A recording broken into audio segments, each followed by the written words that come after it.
नमस्कार, मी अंजली अपर्णा केने।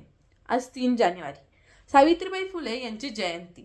त्यांच्या स्मृतीला विनम्र अभिवादन करून मी आज तुम्हाला त्यांच्या जीवनाबद्दल थोडक्यात माहिती सांगणार आहे। सावित्रीबाई फुले यांचा जन्म 3 जानेवारी रोजी नायगाव येथे झाला। त्यांना समाजसुधारक व क्रांतिज्योती म्हणून ओळखले जाते। त्या भारतातील पहिल्या महिला शिक्षिका होत्या। त्यांनी स्त्री शिक्षणाबद्दलचे महत्त्व जाणून घेऊन 1848 मध्ये पुणे भेडेवाडा येथे मुलींची पहिली शाळा सुरू केली। अंधश्रद्धा व विषमतेवर मात करण्यासाठी त्यांनी आयुष्यभर संघर्ष केला। त्यांना क्रांतिज्योती म्हणून देखील संबोधले जाते।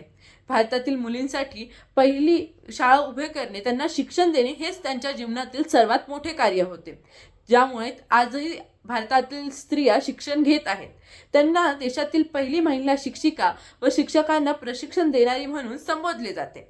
त्यांनी पती ज्योतिराव फुले यांच्यासोबत सत्यशोधक समाजाची स्थापना केली।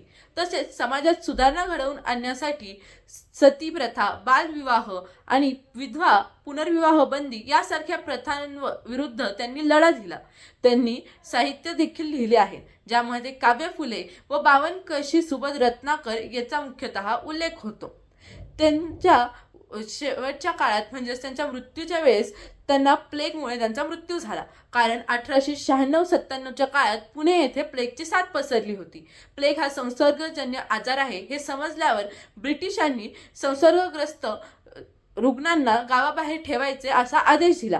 तरी देखील सावित्रीबाईंनी समाजासाठी कार्य करायचे असल्याने रुग्णांची सेवा करायचे ठरवले आणि यातच त्यांना प्लेगची लागण झाली। त्यामुळे 10 मार्च 1897 रोजी त्यांचा मृत्यू झाला। परंतु त्यांच्या कार्याचे महत्त्व लक्षात घेऊन 3 जानेवारी हा दिवस बालिका दिन म्हणून साजरा केला जातो। धन्यवाद।